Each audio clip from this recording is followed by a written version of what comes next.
Students, आज देखना है हम लोगों को मीनिंग ऑफ डिफरेंशिएशन।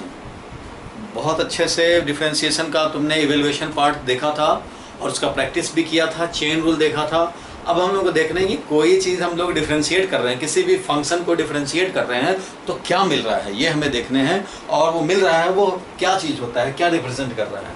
तो पहले तो ये मैं बता दूँ, मान लो y इज इक्वल टू है एक्स स्क्वायर। फॉर एग्जाम्पल मान लो हम लोगों ने निकाला dy बाई डी एक्स। चलो भाई dy बाई डी एक्स निकाल लिया तो क्या हो जाएगा 2x to the power 2 minus 1, that is 2x का पावर 1 यानी 2x। अब अगर कोई बोले कि ठीक है भाई y equal to x square है तो तुम निकालो dy by d x at x is equal to 1, तो क्या करोगे? तो इसका मतलब ये हुआ कि dy बाई डी एक्स का वैल्यू निकाल लिया जाए। तो dy बाई डी एक्स का वैल्यू ये जो आया, लेकिन हमें x इक्वल टू 1 पे चाहिए। ये तो भाई अननोन ही है, अभी x तो वेरिएबल है, जैसा रखोगे वैल्यू उस हिसाब से dy बाई डी एक्स मिलेगा। कोई बोलेगा कि dy by d x at x equal to 1 बताओ, तो x का वैल्यू जो कि dy बाई डी एक्स आया है 2x, तो इसमें x का वैल्यू 1 रख देंगे, यानी this will be equal to 2 into 1, so value will be 2। Similarly कोई बोले कि ठीक है भाई y equal to x square था, तुम्हें बताओ भाई तो dy by d x at x equal to 0, at x equal to 0, तो वो क्या हो जाएगा? तो भाई dy बाई डी एक्स निकाल चुके हो तो dy बाई डी एक्स का वैल्यू रख दो। dy बाई डी एक्स जो 2x आया है इसमें x का वैल्यू हम लोग 0 रख देंगे, तो 2 इंटू 0 दैट इज क्या हो जाएगा 0। सिमिलरली अगर कोई बोले dy बाई डी एक्स भाई x इज इक्वल टू -2 पे क्या होगा, तो x इज इक्वल टू -2 पे भी निकाल सकते हैं। क्या करेंगे भाई 2 इंटू एक्स का वैल्यू रख देंगे -2, दैट इज क्या मिला -4 मिला। सिमिलरली अगर कोई बोले dy बाई डी एक्स ठीक है निकाले तो हो, लेकिन बताओ x इज इक्वल टू 2 पे क्या होगा dy बाई डी एक्स का वैल्यू, तो dy बाई डी एक्स का value at x equal to 2 क्या हो जाएगा, x का वैल्यू 2 रख दोगे भाई, 2 रख दोगे, 2 इंटू 2 4, तो 4 हो जाएगा dy बाई डी एक्स का वैल्यू। इस तरह से dy बाई डी एक्स का वैल्यू जो 2x आया है अभी तो अननोन के टर्म में हम लोग डिफरेंशिएट कर दिए, तो ये अननोन के ही टर्म में अभी है। अभी x का वैल्यू तो रखे नहीं हो, कोई पर्टिकुलर x पे अभी आप फोकस हुए नहीं हो, अभी तो ये आर्बिट्ररी है। आर्बिट्ररी मतलब कुछ भी है, अब तो x का वैल्यू पे डिपेंड करता है। अब अगर हम लोग सर्टेन वैल्यू ऑफ x रखें तो हमें उस वैल्यू ऑफ x के लिए मिल जाएगा dy बाई डी एक्स का वैल्यू। लेकिन ये जो 2 मिला या 0 मिला या -4 मिला या 4 मिला, ये क्या मिला? तो ये अगर बात हम लोग जानना चाहते हैं कि क्या मिला, तो ये मिला स्लोप। क्या मिला? ये slope. dy by d x का वैल्यू स्लोप रिप्रेजेंट करता है। dy by d x is actually slope, किसका? Slope of y is equal to fx, जो भी है एक्सप्रेशन y इस कर्व का, या अगर ये लाइन है तो लाइन का स्लोप रिप्रेजेंट करता है। अब स्लोप से पता तो नहीं लगा कि क्या हुआ, चलो स्लोप नहीं पता लगा, कोई बात नहीं, इसका हम लोग कोशिश करते हैं। चलो देखो भाई, पार्क में जाते हो कभी कभी तो देखते होगे कि स्लाइडर्स बने होते हैं, मीन्स इधर से लैडर बने हुए हैं, नोबिता गया चढ़ गया और उसके बाद यहाँ से स्लाइड किया, इस तरह स्लाइड करता हुआ नोबिता इस पे स्लाइड करता हुआ आया नीचे। स्लाइडर ऐसा बना हुआ होता है, स्लाइडर। चलो एक पार्क पे ये भी स्लाइडर था, पार्क में कुछ ऐसा भी स्लाइडर है, ऐसा है मान लो स्लाइडर, एक ये है ऐसे स्लाइडर, इस पे चढ़ जाए, लैडर बना हुआ है और यहाँ से फिर स्लाइड करें, इस पे भी बंदा बैठ करके स्लाइड कर सकता है। और एक ऐसा भी स्लाइडर है भाई, चलो एक इधर लैडर से चढ़ गए और फिर स्लाइडर से स्लाइड कर रहे हैं, तो ऐसे। चलो भाई, अब तुम ये बताओ कि ये तीनों ऑप्शन हैं तुम्हारे पास, पार्क में गए, ये तीनों ऑप्शन है, किसी पे भी चढ़ के तुम स्लाइड कर सकते हो। तो बताओ सबसे कम डर किस में लगेगा? 1 नंबर, ठीक है, स्लाइडर पे, या 2 नंबर पे, या 3 नंबर पे, किस पे सबसे कम डर लगेगा? सबसे कम डर इसमें लगेगा, ठीक है। क्यों भाई? क्योंकि यहाँ स्लोप कम है, स्लोप यहाँ पे कम है। अगर बिल्कुल हॉरिजॉन्टल हो जाए ना, ये हॉरिजॉन्टल रोड मतलब स्लोप 0, हॉरिजॉन्टल रोड में स्लोप 0, स्लोप समझते ही हो, नॉर्मल लैंग्वेज में जो स्लोप है वही है स्लोप 0। ये स्लोप थोड़ा ज़्यादा हुआ, यहाँ पे स्लोप थोड़ा ज़्यादा वैल्यू का है, यहाँ पे स्लोप थोड़ा और ज़्यादा वैल्यू का है, और यहाँ थर्ड में सबसे ज़्यादा स्लोप तुम्हें दिख रहा है आउट ऑफ द 3, सबसे ज़्यादा यहाँ स्लोप है, सबसे ज़्यादा यहाँ डर लगेगा। यहाँ पे अगर ये नोबिता स्लाइड करना चाहेगा स्लाइड करेगा, लेकिन इसको सबसे ज़्यादा डर लगेगा। यहाँ पे स्लाइडिंग करना चाहेगा तो यहाँ पे कम डर लगेगा, क्योंकि इसको खुद ही धक्का मार के आगे बढ़ना पड़ेगा, क्योंकि ये स्लोप उतना ज़्यादा नहीं है कि अपने आप पता नहीं स्लाइड हो पाएगा कि नहीं हो पाएगा। जब कभी भी रुकने जैसा हो तो पकड़ के और धक्का मारा अपने आप को ही, तब जाकर के ये स्लाइड कर रहा है। इसमें तो चलो भाई स्लाइड हो रहा है, उसमें तो बहुत ज़्यादा डर लगेगा। और अगर वर्टिकल कर दिया जाए, अगर ऐसे हो जाए, ऐसे हो जाए, इधर से तो आया लैडर चल करके इधर से, और ये ऐसे हो जाए, तो बताओ जरा, इसमें तो सबसे ज़्यादा डर लगेगा, इसलिए कि यहाँ पे स्लोप सबसे ज़्यादा है इनमें। तो स्लोप मतलब जितना ज़्यादा वर्टिकल हो जाए उतना ज़्यादा वैल्यू ऑफ स्लोप, और जितना हॉरिजॉन्टल होता जाए उतना कम स्लोप। बिल्कुल हॉरिजॉन्टल हो जाए zero slope, very large slope means vertical, very small slope means zero slope, तो वो हॉरिजॉन्टल। हॉरिजॉन्टल से थोड़ा ऐसे किया, थोड़ा स्लोप बना, थोड़ा और स्लोप बना, थोड़ा और बना, थोड़ा और बना, ऐसे स्लोप। मान लो अब मैं बात करूं, एक ऐसा सपोज माउंटेन है, तुम्हें चढ़ाई करनी हो, माउंटेन छोड़ो, तुम मान लो अगर तुम माउंटेन पे खुद चढ़ना चाहो तो चढ़ो, कोई बात नहीं है। या फिर यूं समझो कि हम लोगों ने सैंड का ऐसे बना दिया, रिवर के एंड पे गए और हम लोगों ने सैंड का ऐसे बना दिया और इस पे चींटी चलता हुआ जाए, क्या जाए, चींटी चलता हुआ। या फिर समझो कि माउंटेन पे तुम चलते जा रहे हो, तो क्या होगा, चींटी एक स्टेप लेगा, फिर दूसरा स्टेप, एक स्टेप, दूसरा स्टेप, एक स्टेप, दूसरा स्टेप, इस तरह से चींटी स्टेप्स लेकर के ये इस पे आगे बढ़ेगा। ऐसे ऐसे चींटी स्टेप्स लेता चलेगा और इस पे आगे बढ़ता चलेगा, बढ़ता चलेगा, बढ़ता चलेगा। चलो चींटी एक स्टेप बढ़ाया तो हाइट कितना गेन हुआ ये देखो। स्लोप अगर हॉरिजॉन्टल हो तो चींटी बड़े आराम से चलता है, तुम भी बड़े रोड पे आराम से चलते हो, लेकिन जब स्लोप हो जाता है यहाँ पे आओगे तो थोड़ा सा परेशानी होगी, क्योंकि एक स्टेप आगे बढ़ने के लिए कुछ हाइट पे बढ़ने पड़ते हैं। फॉर एग्जांपल जो स्टेयर्स होते हैं ना, स्टेयर्स, फर्स्ट फ्लोर पे जाना, सेकंड फ्लोर पे जाना है, स्टेयर्स बने हुए हैं, सीढ़ी बना हुआ है, उस पर क्या होगा कि अगर तुम्हारा ऐसा है कि एक हमारा ऐसे जैसे हॉस्पिटल में होता है ऐसे, और एक होता है कि अगर मान लो ऐसा बना हुआ है ऐसे, तो क्या होगा, इस पे ज़्यादा डर लगेगा, ये स्लोप ज़्यादा है, गिरेंगे ना तो फिर संभलने का मौका नहीं मिलेगा, सीधे लास्ट पे ही पहुँचेंगे। और एक है ये कम स्लोप वाला, तो ये है कम स्लोप, ये है ज़्यादा स्लोप, ठीक है। तो इस तरह से अगर ये चींटी इस पे चल रहा हो तो यहाँ पे चींटी को मस्त आराम होगा, यहाँ पे ऑलमोस्ट जीरो स्लोप जैसा है, यहाँ पे भी फ्लोर पे आ गए तो जीरो स्लोप है, यहाँ पे देखो चींटी को बड़ा आराम है, यहाँ पे भी चींटी को बहुत आराम है, ऑलमोस्ट जीरो जैसा है। यहाँ पे चींटी को थोड़ा मुश्किल हो रहा है, थोड़ा हाइट भी गेन करना पड़े, या माउंटेन पे समझो तुम जा रहे हो तो यहाँ पे तुम्हें ज़्यादा मुश्किल होगी, यहाँ पे तो और ज़्यादा मुश्किल होगा, यहाँ तो गिरने का चांस होगा एक स्टेप बढ़ाने के लिए। जब स्टेप बढ़ाते हो भाई तो एक्स कोऑर्डिनेट, मान लो ये वाई एक्सिस हो और इधर एक्स एक्सिस हो, और यही तुम्हारा ग्राफ हो, y is equal to f x, ये तुम्हारा ग्राफ हो, और इस ग्राफ पे चींटी या माउंटेन जैसा ये शेप है, इस पे तुम चढ़ रहे हो, मीन्स चढ़ोगे जब तो थोड़ा सा आगे बढ़ोगे, थोड़ा सा एक्स कोऑर्डिनेट आगे बढ़ेगा।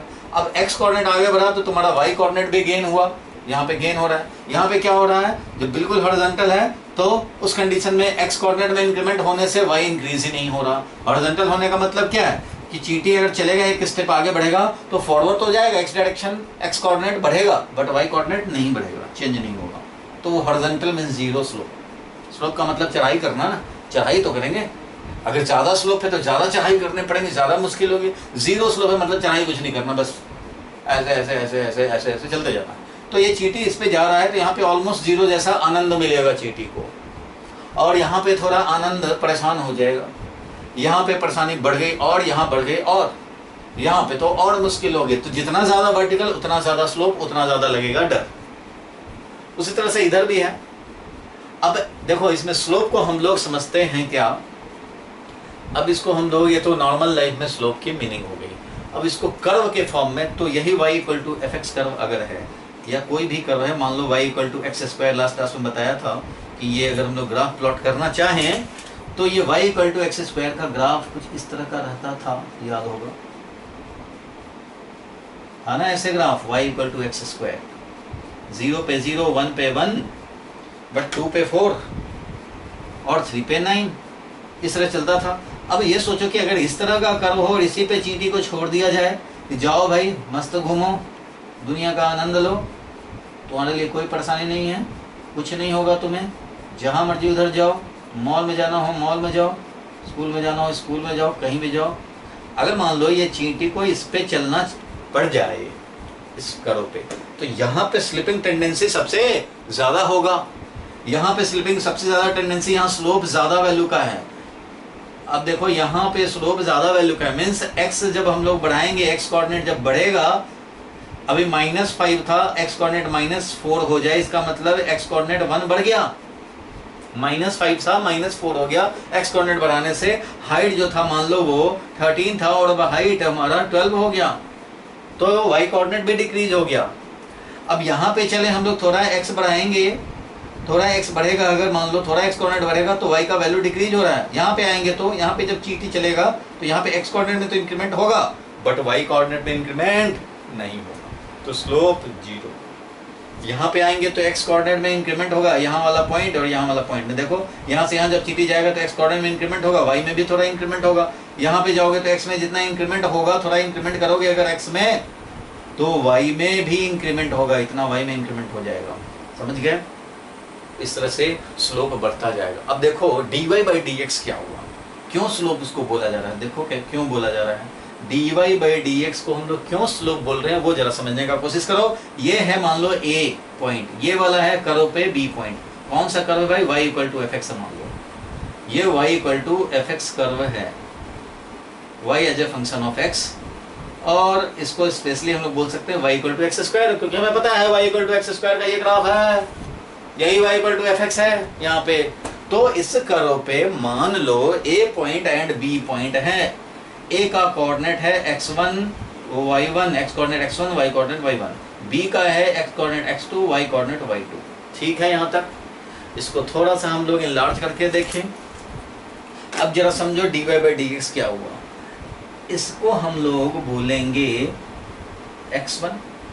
क्यों बोलेंगे भाई? क्योंकि इस a पॉइंट का x कोऑर्डिनेट था x1, मींस इस डायरेक्शन में ओरिजिन से चले तो इसका x कोऑर्डिनेट x1 है, मतलब ये वाला x1 है। इसका x कोऑर्डिनेट कितना है b पॉइंट का भाई, तो वो x2 है, ये वाला है b पॉइंट, ये वाला है a पॉइंट, तो ये x2 है, x2 मतलब ये वाला, यहाँ से लेकर के यहाँ तक है, ये वाला तुम्हारा x2 है। ये बीच में जो बढ़ गया बन गया वो x2 - x1 हो जाएगा, x2 - x1 हो जाएगा, कोई बात नहीं है। सिमिलरली देखो इसका y कोऑर्डिनेट, a का y कोऑर्डिनेट क्या है, y1, इसका मतलब ये वाला हाइट हो गया y1 और ये वाला हाइट हो गया y2। ठीक है, तो अब ये बताओ कि ये वाला कितना हुआ, ये वाला कितना हुआ। ये तो हाइट y1 था, यहाँ तक का तो हाइट y1 था भाई, तो ये वाला क्या हो जाएगा, तो ये हो जाएगा y2 - y1, और ये वाला क्या हो जाएगा, ये वाला कितना हो जाएगा भाई, तो ये वाला हो जाएगा x2 - x1 होगा कि नहीं। इसको इनलार्ज करके देख लो थोड़ी देर के लिए, इनलार्ज करके देखिए। देखो x1 पे ये y1 था वैल्यू, और x2 जब हुआ तो ये y2 हो गया वैल्यू, a और b है। इस तरह से इन दोनों को अगर मिलाएं तो ये है a और b। चलो ये वाला तो मिल गया delta x, x2 - x1 is also known as delta x, y2 - y1 is also known as delta y। a and b अलग अलग ये पॉइंट्स हैं। अब देखो ध्यान से जरा कि a और b अगर इस तरह के पॉइंट्स हैं तो a और b को अगर मिलाए जाएंगे तो ये कुछ इस तरह का बनेगा। ठीक है, a पॉइंट है इस कर्व पे, b पॉइंट है, ऐसे मिलाएं तो ये इस तरह से दो पॉइंट पे इसको कट कर रहा है। लेकिन अगर हमारा b point very very close to a हो जाए तो उस कंडीशन में ये ए बी लाइन जो हो जाएगा ना, अगर a यहाँ है और b बिल्कुल इसके बगल में, तो इन दोनों को ज्वाइन करने वाला लाइन ऑलमोस्ट a पॉइंट पे टेंजेंट हो जाएगा। टेंजेंट ए बी लाइन बन जाएगा, A B line is tangent if b is very very close to a। मतलब जब हमारा b टेंड्स टू a होगा तो ए बी लाइन बन जाएगा tangent at a। A B line क्या बन जाएगा, टेंजेंट एट a। ये वाला कर्व था, ठीक है, ये वाला देखो कर्व था, मान लो ये कर्व था, और अगर a और b बिल्कुल पास पास हों तो इस कंडीशन में ए बी लाइन जो है वो ऑलमोस्ट टेंजेंट एट a बन जाएगा। ए बी इज टेंजेंट, कहाँ पे, टेंजेंट एट ए। कब? A b is tangent at a if B is very very close to a. तो ऐसा हो जाएगा। चलो कोई बात नहीं है, अभी हम लोग यहाँ पे जो समझने के लिए हम लोगों ने टॉपिक स्टार्ट किया वो जरा समझते हैं। dy बाई डी एक्स क्या हुआ ये जानना चाहते हैं। देखो जब बी ए में डिफरेंस है तो ये डेल्टा वाई है और ये डेल्टा एक्स है, ठीक है। और अगर मैं ये बोलूं कि ए बी लाइन जो, अगर ए बी लाइन को हम लोग मिलाएं, ए बी लाइन को मिला देता हूं, चलो ए बी लाइन को मिला दें ऐसे, ए बी लाइन को ऐसे हम लोगों ने मिला दिया, तो ये अगर थीटा है तो ध्यान देना, ये अगर थीटा है, ए बी लाइन को मिलाने वाला अगर ये थीटा है तो ये वाला भी थीटा बनेगा, होगा कि नहीं? ध्यान से समझ लो भाई। हमने ए और बी पॉइंट को मिलाया, ए और बी पॉइंट को मिलाया, ए और बी को मिलाया तो ये जो लाइन ए बी बना वो समझो थीटा एंगल बना रहा हो, ठीक है। और अब ये डेल्टा वाई है और ये क्या है? डेल्टा एक्स है। x2 minus x1 means delta x, y2 minus y1 is delta y। अब ये अगर हमारा ए बी लाइन ये थीटा एंगल बना रहा हो तो ये भी तो थीटा होगा, क्योंकि ये लाइन हॉरिजॉन्टल, ये भी लाइन हॉरिजॉन्टल, दोनों लाइन हॉरिजॉन्टल, और ये ऐसे ट्रांसवर्स लाइन, दो लाइन हॉरिजॉन्टल एक लाइन ट्रांसवर्स लाइन, तो यहाँ एंगल थीटा, तो यहाँ कॉरेस्पॉन्डिंग एंगल थीटा। तो ये अगर टैन थीटा हम लोग निकालें इस ट्रायंगल में, A B delta y delta x, चाहे तो इसको हम लोग बड़ा करके भी देख सकते हैं। चलो इसको बड़ा ही कर देता हूं मैं। इसको अगर मैं बड़ा करके दिखाऊं तो कुछ ऐसा दिखाऊंगा, देखो इसको बड़ा करके अगर हम लोग देखें तो ये इस तरह का हो जाएगा, ए है बी है ऐसे, ये ए पॉइंट बी पॉइंट और ये है डेल्टा वाई और ये है डेल्टा एक्स। डेल्टा एक्स का मतलब समझे x2 minus x1, delta Y का मतलब y2 माइनस y1, और ये एंगल है थीटा और ये है ए बी लाइन। अब बताओ tan थीटा का वैल्यू क्या होगा? अब ऐसे कंडीशन में अगर मैं ये बोलूं कि tan थीटा का वैल्यू क्या होगा, tan theta is equal to ये delta y divided by delta x होगा। tan theta is delta y by delta x. चलो बहुत बढ़िया। अभी ये मत सोचना कि अभी हुआ क्या, अभी नहीं पता लगेगा, अभी अंदाजा नहीं लगेगा। मैं अभी जो डिस्कस करूंगा 2 मिनट और तब जाके ये कुछ क्लियर होगा तुम्हें। अब देखो ये वाला था डेल्टा वाई, ये था डेल्टा एक्स, ये delta y delta x A B line करो था अपना ऐसे, कोई बात नहीं ऐसे था करो, ए और बी लाइन। अब मैं ये कहूँ कि ये जो ए और बी लाइन है, ये जो एंगल बना रहा है ए बी थीटा एंगल, तो वो भी ये tan थीटा हो गया, और tan थीटा का वैल्यू क्या हो गया? तो delta y upon delta x हो गया। बहुत अच्छे। अब मैं ये कहूँ कि अगर ये b very very close to ए हो जाए, क्योंकि देखो ज्यादा अगर गैप है ए और बी में, मान लो ए यहाँ बी यहाँ लेते, तो ए बी लाइन जो मिलाते वो कम से कम इस कर्व के लिए सेकंड बनता, लेकिन ये टेंजेंट नहीं बनता। लेकिन जब ये बी पॉइंट हम लोग पास ले रहे हैं, और पास और पास और पास, बिल्कुल पास ले रहे हैं, बिल्कुल ए के बगल में ही है बी, तो उस कंडीशन में ए बी लाइन जो हो जाएगा वो टेंजेंट बन जाएगा एट पॉइंट ए हो जाएगा। If B is very very close to A, B जब वेरी वेरी क्लोज टू ए हो जाए तो उस कंडीशन में जो ये डेल्टा वाई है, ए यहाँ है, इसका वाई कोऑर्डिनेट y1 ये है, y2 ये है, मतलब y2 माइनस y1 क्या हो जाएगा? Very small. अगर b point very close to a point हो जाए, बी अगर वेरी क्लोज टू ए हो जाए, तो ये डेल्टा वाई धीरे धीरे छोटा होता जाएगा, छोटा सा हो जाएगा, डेल्टा वाई वेरी स्मॉल, और डेल्टा एक्स भी वेरी स्मॉल, क्योंकि ये बी तो यहाँ है, अब यहाँ है तो ये छोटा सा, यानी छोटा सा वाई में चेंज और छोटा सा एक्स में चेंज। तो ऐसा हम लोग लिख सकते हैं, देखो वापस आ जाएं, if B tends to A, if B tends to A, then A B line becomes tangent to कौन सा curve? y equal to f x, ठीक है, एट x1 y1 पॉइंट, मतलब a पॉइंट, ठीक है। और ये बन जाएगा टेंजेंट, जब टेंजेंट बन जाएगा तो वो जो ए बी लाइन टेंजेंट है वो एंगल थीटा बनाएगा, तो tan थीटा क्या हो जाएगा, delta y by delta x के बदले में हम लोग ऐसे कंडीशन में बोलेंगे जब b टेंडिंग टू a होता है, जब b टेंडिंग टू a होता है तो उस कंडीशन में डेल्टा वाई टेंडिंग टू क्या हो जाएगा और डेल्टा एक्स टेंडिंग टू क्या हो जाएगा। बताओ भाई, b very close to a आ जाए तो डेल्टा वाई जो है डिफरेंस, डेल्टा वाई जो था वो डेल्टा वाई जो है वो और छोटा और छोटा और छोटा हो जाएगा, means delta y will be tending to d y, ये बन जाएगा d y, very very small change in y, जितना आप सोच भी ना पाओ उतना स्मॉल, और डेल्टा एक्स भी टेंडिंग टू ऑलमोस्ट जीरो होने लग जाएगा, और टेंडिंग टू जीरो ही बोल दें, टेंडिंग टू जीरो, और इसी फैक्ट को हम लोग बोलेंगे डी वाई। ऐसे कंडीशन में delta y will be known as d y, और ऐसे कंडीशन में जब delta x tending to zero हो जाए तो ऐसे डेल्टा एक्स को क्या बोलते हैं, डी एक्स, पहले ही जानते हो तुम।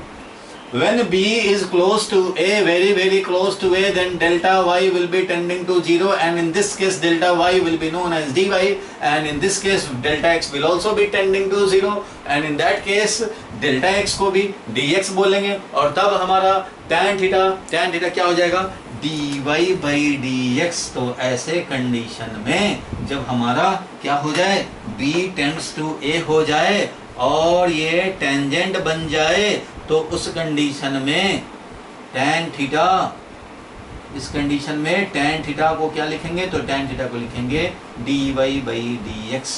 तो dy by dx क्या है, तो वो tan थीटा है, लेकिन tan theta dy by dx का मतलब tan थीटा, अगर ये dy by dx का मतलब tan थीटा है तो थीटा कौन सा, tangent at the point two the curve, इस कर्व पे इस पॉइंट पे टेंजेंट ड्रॉ करो, वो जो एंगल एक्स एक्सिस से बनाएगा, एक्स एक्सिस के पॉजिटिव डायरेक्शन से जो एंगल बनाएगा उसका tan थीटा वैल्यू, ये tan थीटा मतलब ये tan थीटा, और ये dy और ये dx, so dy by dx is nothing but tan theta value, और वो tan थीटा कहाँ से, तो भाई जिस पॉइंट पे dy बाई dx चाहते हो उस पॉइंट पे पहले टेंजेंट ड्रॉ करो, और टेंजेंट पॉजिटिव एक्स एक्सिस से कितना एंगल बना रहा है उसका tan थीटा ले लो तो dy बाई dx मिल जाएगा, क्योंकि tan थीटा बोले या dy बाई dx बोले, dy बाई dx बोले एक ही बात हो जाएगा। कुछ समझ में आया कि dy by dx is also known as tan theta. अब देखो ये y equal to x square का, ये तुम बताओ कि ये y equal to x square का, अगर मैं यहाँ पे x इक्वल टू जीरो पे, अगर x इक्वल टू जीरो पे dy बाई dx निकालना चाहूँ, मतलब dy बाई dx निकालने का मतलब क्या हुआ, छोटा सा dx ले लो और dy का वैल्यू देखो, ये रेशियो निकालना चाहे तो बताओ, चीटी जब यहाँ चलेगा तो dx तो छोटा सा x में चेंज तो होगा बट y में चेंज नहीं होगा, सो dy बाई dx यहाँ पे क्या होना चाहिए, जीरो होना चाहिए। कहाँ पे, यहाँ ऑरिजिन पे। dy बाई dx इस कर्व पे y equal to x square पे dy बाई dx का value at x equal to zero क्या होना चाहिए। ऑब्जर्वेशन मेथड ये कहता है कि x कोऑर्डिनेट में एक स्टेप चींटी चला तो x कोऑर्डिनेट में तो चेंज होगा, dx तो कुछ होगा बट dy जीरो होगा, क्योंकि y में कुछ भी चेंज नहीं हुआ, ये हॉरिजॉन्टल था, हॉरिजॉन्टल था, वहां पे इस चींटी के लिए हॉरिजॉन्टल था, ऐसे चल रहा था, वो हॉरिजॉन्टल है बिल्कुल। यहाँ पे होगा dy बाई dx का वैल्यू, यहाँ पे होगा dy बाई dx का वैल्यू, क्योंकि यहाँ पे x में थोड़ा सा भी चेंज होगा तो y में कुछ चेंज होगा, यहाँ x में थोड़ा चेंज होगा कुछ y में चेंज होगा, यहाँ पे x में छोटा चेंज होगा y में बड़ा चेंज होगा, यहाँ पे भी x में चेंज होगा तो y में भी चेंज होगा, बट यहाँ x में चेंज होने से y में चेंज नहीं होगा। जब बड़ा सा चेंज करोगे तब y में कुछ चेंज आएगा, छोटा सा चेंज dx के लिए dy क्या होगा, जीरो होगा, सो यहाँ पे dy बाई dx जीरो है। चलो इतने डिस्कशन का कंक्लूजन मैं निकाल दूं तो जनरल लैंग्वेज में, नॉर्मल लैंग्वेज में स्लोप क्या होता है वो आपको पता है। हम लोग छत पे स्लोप बनाते हैं ताकि जब रेनिंग हो, जब बारिश हो तो जो भी वाटर लॉगिंग होता है छत पे वो स्लोप के थ्रू एक तरफ जाता जाए और वहाँ पे आउटलेट बना हुआ वहाँ से निकल जाए, यही होता है। छत पे बिल्कुल प्लेन नहीं रखते हैं, अगर प्लेन छत बना दिया जाए तो वो आर्किटेक्ट का और उस सिविल इंजीनियर की बेइज्जती होगी। समझो कि वो उसमें ब्लंडर कर दिया कि अगर हम लोग बाथरूम में स्लोप या छत पे स्लोप जीरो कर दें, बिल्कुल हॉरिजॉन्टल कर दें, स्लोप रखे जाते हैं, बालकोनी में स्लोप रखे जाते हैं, जहाँ वाटर रेनिंग का आएगा तो वो बालकोनी से जिधर आउटलेट रहता है उधर थोड़ा ढलान होता है। स्लोप मतलब ढलान, स्लोप होता है ताकि वाटर अपने आप चला जाए। वो हम लोगों को नॉर्मली वॉकिंग करेंगे उसमें स्लोप नहीं पता लगेगा, छत पे वॉकिंग करोगे स्लोप का पता नहीं लगेगा, लेकिन स्लोप दिया हुआ होता है, स्लाइट स्लोप बना होता है सच दैट कि वाटर आए तो उस तरफ जाए। अगर बिल्कुल प्लेन रहेगा तो वाटर कंफ्यूज हो जाएगा, इधर जाए कि उधर जाए, क्योंकि वाटर हमेशा लोअर हाइट ढूंढता है, कहाँ लोअर हाइट, कहाँ कम हाइट है वहां जाएंगे। तो भाई जब उसको पता ही नहीं लगेगा उधर हाइट है कि इधर हाइट है कि इधर हाइट है, कम किधर है हाइट, तो कंफ्यूज हो जाएगा, फिर वो यहाँ वहाँ सब लॉगिन हो जाए। बिल्कुल हॉरिजॉन्टल हो तो हर जगह वाटर रहेगा, स्लोप बना रहेगा तो उस तरफ जाना चाहेगा। तो स्लोप नॉर्मल लैंग्वेज में जो होता है वही हमारा ग्राफ में भी स्लोप होता है। कोई भी कर्व हो तो यहाँ पे स्लोप अगर मैं बोलूं, अगर अंदाजा लगाया जाए तो यहाँ पे स्लोप ऑलमोस्ट 0 है, यहाँ पे स्लोप ऑलमोस्ट समझो कि 0.5 है, यहाँ पे स्लोप का वैल्यू 1 है, यहाँ पे स्लोप का वैल्यू समझो कि 3 है, यहाँ पे स्लोप का वैल्यू 10 है या 100 है। क्यों? देखो कैसे, यहाँ पे छोटा सा x में चेंज करें dx, तो y में जो चेंज होगा dy वो dx से थोड़ा कम हो रहा है, आधा जैसा हो रहा है। तो dy अगर हमारा है, मान लो dx है 0.02, तो dy आ रहा है 0.01, तो यहाँ पे हम लोग dy by dx निकालेंगे, यहाँ पे dy by dx निकालेंगे तो x में तो चेंज किया 0.2 का, यहाँ पे देखो dy by dx निकालता हूँ, यहाँ लिखता हूँ dy by dx is equal to x में हमने जो छोटा सा चेंज किया वो 0.2 का, 0.2 का चेंज किया हमने, तो y में चेंज हुआ 0.1 का, तो क्या मिला? हाफ मिला, हाफ मिला, मिल गया ये, कोई बात नहीं।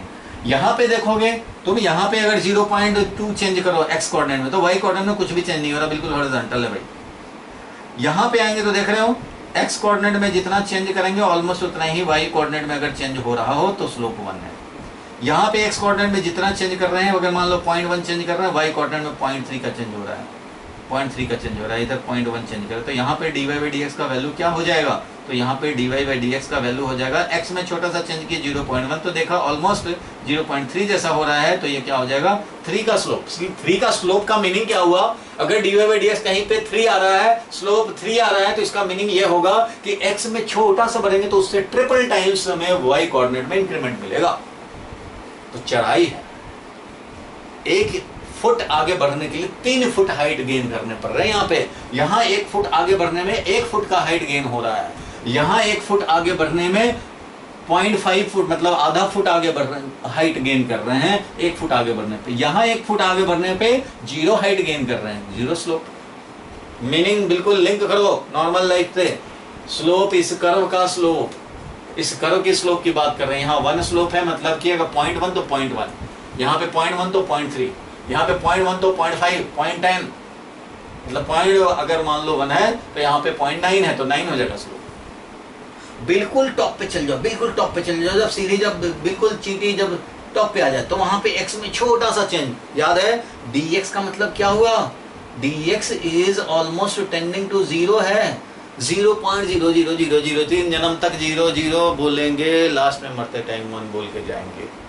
इतना छोटा अगर सोच सकते हो तो 30 जन्म का सोचो, मीन्स जितना स्मॉलेस्ट आप सोच सकते हैं उससे भी स्मॉल, ऐसे ही स्मॉल क्वांटिटी को dx differential change in x बोलते हैं, differential change in x, differential change in y, मतलब इतना स्मॉल चेंज जितना सोच भी ना पाए उसको बोलते हैं। सो यहाँ पे जब चींटी जब टॉप पे पहुंचेगा तो उस टाइम पे छोटा सा x डिस्प्लेसमेंट के लिए y का डिस्प्लेसमेंट कुछ भी नहीं है, यानी y में चेंज कुछ भी नहीं है। तो यहाँ पे स्लोप dy by dx क्या हो जाना चाहिए? 0 हो जाना चाहिए। अब देखो ये तो ग्राफ में मीनिंग समझ में आया कि ये क्या हुआ, स्लोप का मतलब है, स्लोप का 2 चीज क्लियर हुआ। स्लोप का मतलब हो गया कि ratio of dy and dx at that particular point, curve पे उस पॉइंट पे चले गए, मान लो x1 y1 पे चले गए एक पॉइंट पे, तो उस टाइम पे dy by dx का वैल्यू अगर 1 है तो इसका मतलब x में छोटा चेंज करेंगे तो y में ऑलमोस्ट उतना ही चेंज होगा, तो दिस विल बी 1 स्लोप। ठीक है, स्लोप 1 है। तो dy by dx का मीनिंग समझ में आया। और यहाँ पे dy by dx हमें जो देखने से ऑब्जर्वेशन मेथड मिल रहा है वो 0 मिल रहा है, ऑब्जर्वेशन मेथड से क्या मिल रहा है? 0 मिल रहा है। यहाँ पे देखें चाहे इस कर्व के टॉप पे देखें तो हमें 0 मिल रहा है, क्योंकि चाहे तो ये मैक्सिमम पे पहुंच गया है तो स्लाइड x इंक्रीज करने पे हाइट का गेन होगा, तो पॉजिटिव स्लोप है, इंक्रीज हो रहा है फंक्शन।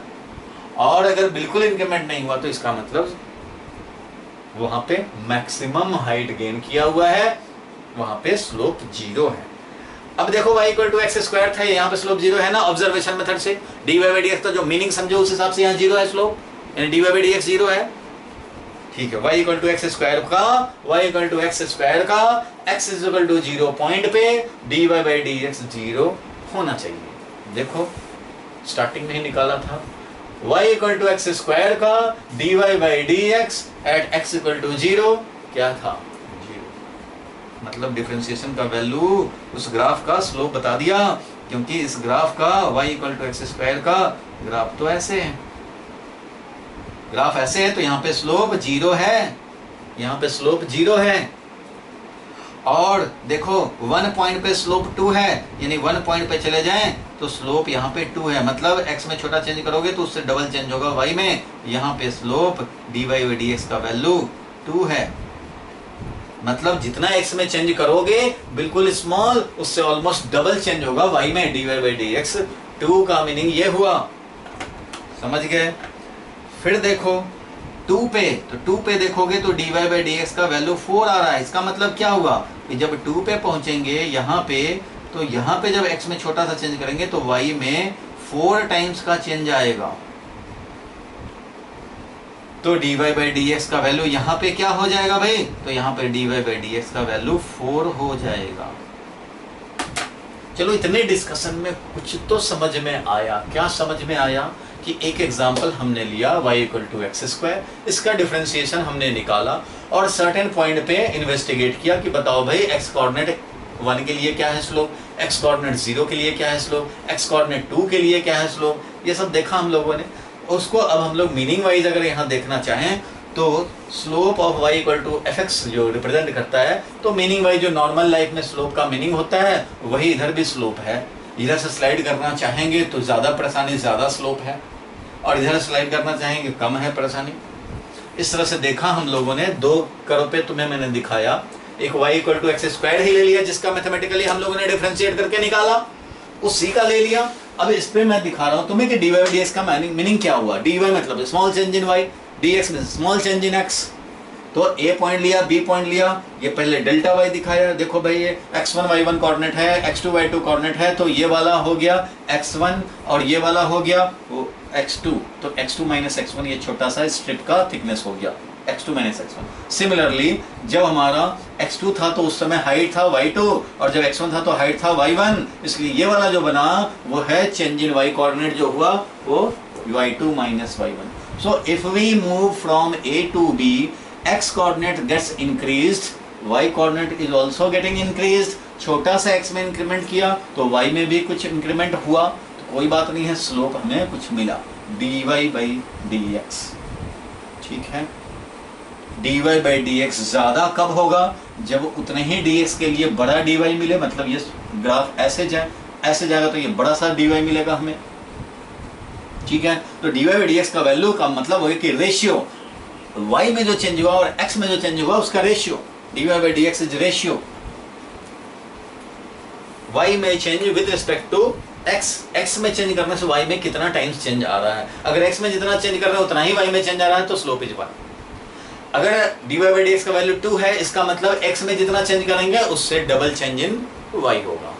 dy बाई dx का वैल्यू 5 है, इसका मतलब x में 0.1 चेंज होंगे तो y में 0.5 का चेंज। ठीक है, 0.5 का चेंज।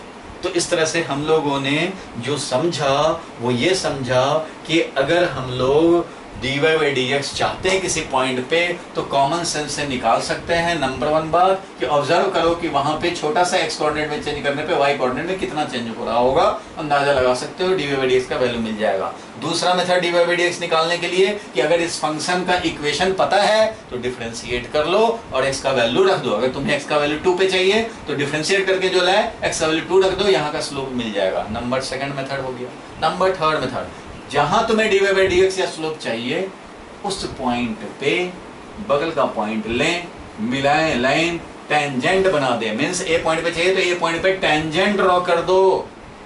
ए पॉइंट पे टेंजेंट, ए और बी बिल्कुल पास पास है तो ये दोनों ज्वाइनिंग लाइन जो है ना टेंजेंट, तुम बोलोगे टेंजेंट तो एक ही पॉइंट पे पास होता है, तो ठीक है भाई, ए और बी बिल्कुल अगल बगल है और उसको थोड़ा सा ऐसा शिफ्ट कर दो, थोड़ा ऐसे शिफ्ट कर दो कि एक ही पॉइंट पे पास करे, तो बन जाएगा वहां टेंजेंट। तो टेंजेंट जो, अगर ए पॉइंट पे तुम्हें dy बाई dx वैल्यू चाहिए तो जो तीसरा मेथड है वो ये है कि उस पॉइंट पे टेंजेंट ड्रॉ कर दो और टेंजेंट कितना एंगल बनाएगा x एक्सिस से, tan थीटा ले लो और tan थीटा का वैल्यू। tan थीटा का वैल्यू जो होगा वही dy बाई dx है। तो पहले तो मैं इन सारे पॉइंट्स को लिखवा दूंगा, जो कंक्लूजन पॉइंट है मैं अभी लिखवा दूंगा, लेकिन सबसे पहले आप क्या करो, ऊपर से लिखो कि मीनिंग ऑफ डिफरेंशिएशन के लिए फर्स्ट जो हम लोगों ने निकाला, चलो पेन कॉपी तो लाए ही हो और पेन निकालो और हेडिंग दो डिफरेंशिएशन का मीनिंग, और एक एग्जांपल ले लिया y equal to x square, best example समझने के लिए। दिखा दो जल्दी से, पॉज लगाओ और इसको नोट करो। मैथमेटिकली निकाल दिया 2-4 पॉइंट्स पे dy बाई dx का वैल्यू।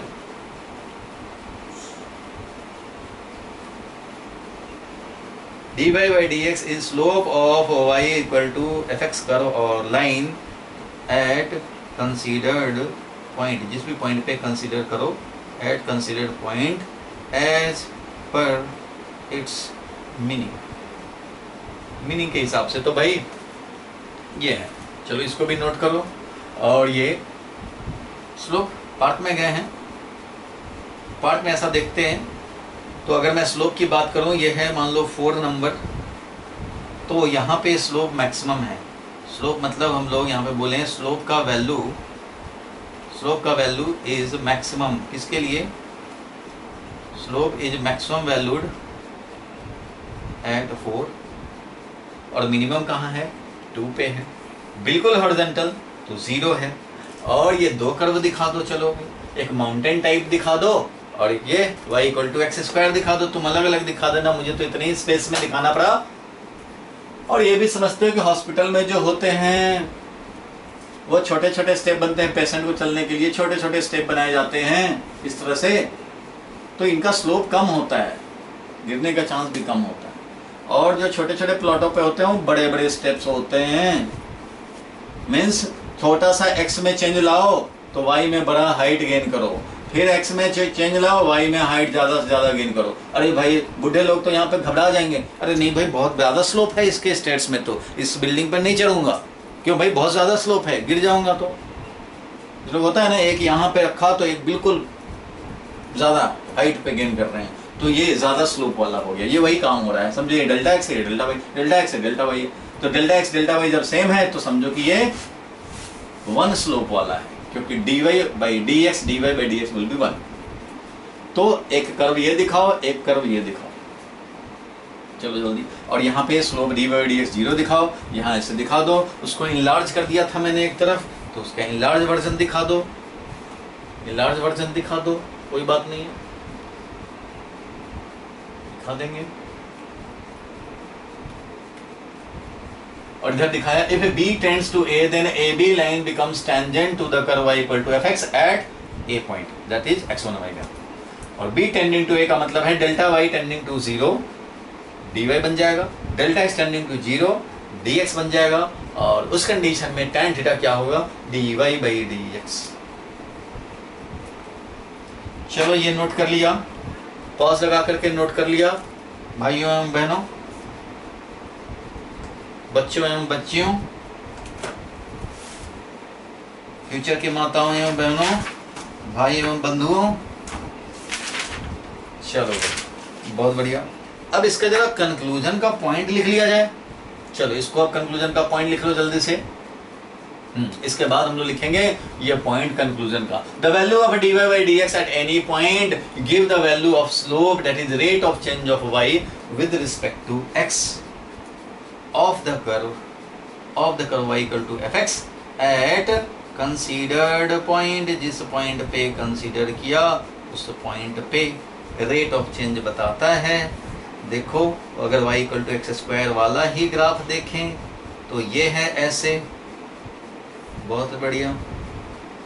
चलो भाई यहाँ पे x इंक्रीज करने से y में इंक्रीमेंट रेट क्या है, तो यहाँ पे 0 है, क्योंकि x में छोटा चेंज y में छोटा चेंज नहीं हो रहा। यहाँ x में छोटा चेंज के लिए y में ऑलमोस्ट उतना ही चेंज, स्लोप है 1। यहाँ पे x में जितना चेंज है y में उसमें ऑलमोस्ट डबल चेंज नजर आ रहा है। यहाँ पे चलेंगे तो x में जितना चेंज y में उस पर 4 टाइम्स चेंज नजर आ रहा है। तो इस तरह से स्लोप का वैल्यू चेंज होता जा रहा है। जितना ज्यादा स्लोप उतना ज्यादा वर्टिकल का टेंडेंसी, और जितना 0 स्लोप मतलब हॉरिजॉन्टल। क्लियर हुआ मीनिंग? चलो मीनिंग क्लियर हुआ। 3 मेथड था, उसको भी लिख लिया जाए। 3 मेथड्स टू ऑब्टेन, लिख लो, dy by dx at a given point. किसी भी गिवन पॉइंट के लिए dy बाई dx को निकालने के 3 मेथड इन जनरल हो सकते हैं, लेकिन ये मत सोचना कि किसी क्वेश्चन में तीनों के तीनों मेथड ही काम हो जाए, काम कर जाए, कोई ज़रूरी नहीं है। बिल्कुल सिंपलेस्ट केस होगा, तीनों भी काम कर सकता है। कभी ऐसा भी हो सकता है कि नहीं भाई एक ही मेथड सुटेबल है, इक्वेशन दिया ही नहीं तो डिफरेंशिएट क्या करोगे, इक्वेशन है ही नहीं तो डिफरेंशिएट क्या करोगे, ग्राफ दिया ही नहीं तो कैसे टेंजेंट ड्रॉ करोगे और कैसे थीटा मिलेगा। तो कई बार होता है एक ही कंडीशन, हमें एक कंडीशन एक मेथड भी मिल जाए तो स्लोप का वैल्यू मिल जाए, लेकिन 3 मेथड है क्या क्या पहले वो तो नोट करना जरूरी है। नंबर 1 बात लिख लो जल्दी से भाई, नंबर 1 क्या करते हैं, dy by dx observation method.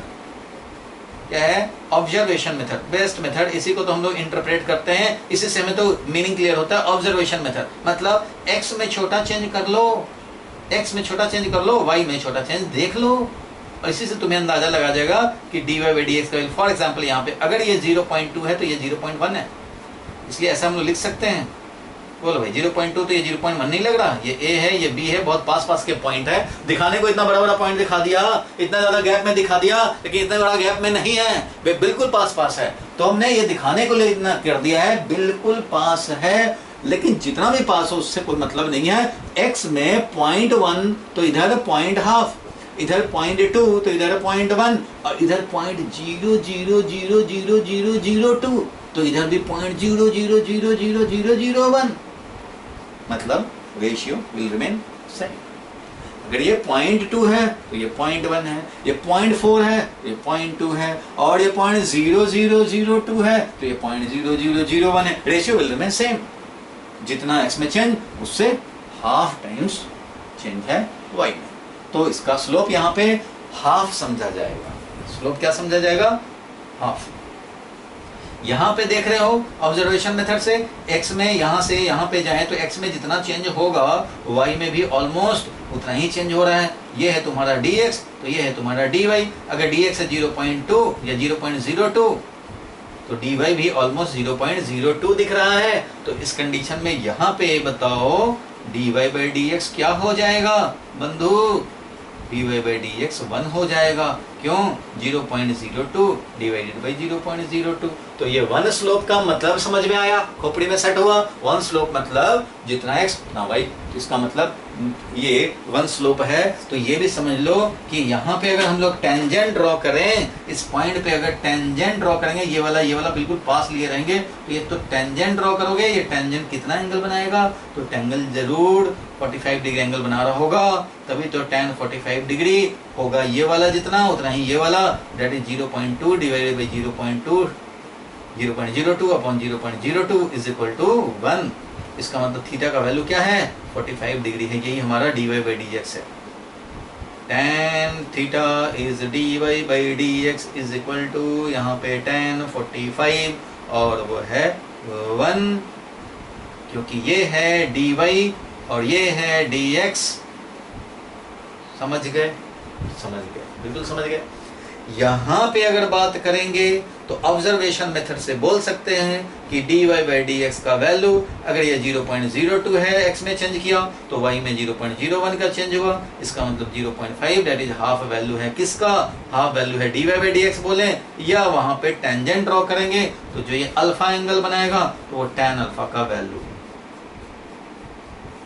यहाँ पे टेंजेंट जब ड्रॉ करेंगे तो क्या हो जाएगा, अल्फा बनेगा, वो हमारा tan अल्फा हाफ रहेगा।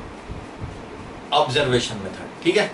ऑब्जर्वेशन मेथड से ही तो ये बोल दिया कि अगर ऐसा है तो लोएस्ट पॉइंट पे पहुंच जाए, तो x में छोटा सा चेंज किया चींटी ने तो y कोऑर्डिनेट में कोई चेंज नहीं हो रहा। तो यहाँ पे अगर हम लोग देखें कि dx का वैल्यू अगर हमारा 0.00002 फॉर एग्जांपल ले लें, देन dy इज 0। सो यहाँ पे dy बाई dx का वैल्यू क्या मिल जाएगा, 0। और अगर tan थीटा के बेसिस पे अगर निकालना चाहेंगे तो यहाँ पे थीटा क्या होगा, तो देखो भाई यहाँ टेंजेंट ड्रॉ करो, टेंजेंट ड्रॉ करोगे, टेंजेंट ड्रॉ किया तो वो x एक्सिस का कितना एंगल बनाया, तो 0 एंगल बनाया। कितना एंगल बनाया, 0। जब ये हॉरिजॉन्टल ही हो जाए तो 0 एंगल बनाया, और tan 0 डिग्री क्या होता है, 0। तो ऑब्जर्वेशन मेथड एक मेथड है। ऑब्जर्वेशन मेथड से बता सकते हैं हम लोग कि 0 होगा या हमारा कुछ होगा 1 जैसा या हाफ जैसा, वो मिल जाएगा, ठीक है, ऑब्जर्वेशन मेथड। सेकंड मेथड क्या है भाई? सेकंड मेथड है डिफरेंशिएट। क्या करें? डिफरेंशिएट द फंक्शन को डिफरेंशिएट ही कर दो। y is equal to f x दिया हुआ है, y equal to f x मान लो, एक्स स्क्वायर दिया, कुछ भी दिया, साइन एक्स दिया, कॉस एक्स दिया, लॉग एक्स दिया, कुछ भी दिया, उसको क्या करो? डिफरेंशिएट ही कर दो 2x। और जब तुम्हें चाहिए x इक्वल टू 0 पे चाहिए, अच्छा at x equal to 0 dy by dx will be equal to 2 into 0 that is 0। अगर तुम्हें dy बाई dx चाहिए at x is equal to 1, अच्छा तो dy बाई dx का वैल्यू क्या हो जाएगा? x इक्वल टू 1 पे dy बाई dx तो निकाल तो रखे हो, तो 2 इंटू 1 दैट इज 2 मिल जाएगा। और इसको हम लोग वेरीफाई कर ही दिया है अभी प्रीवियस वाले में, ग्राफ में हम लोगों ने ड्रॉ करके दिखाई दिया था। थर्ड मेथड क्या है भाई? dy बाई dx या स्लोप निकालने का थर्ड मेथड है क्या? क्या? जिस भी कर्व का जिस भी पॉइंट पे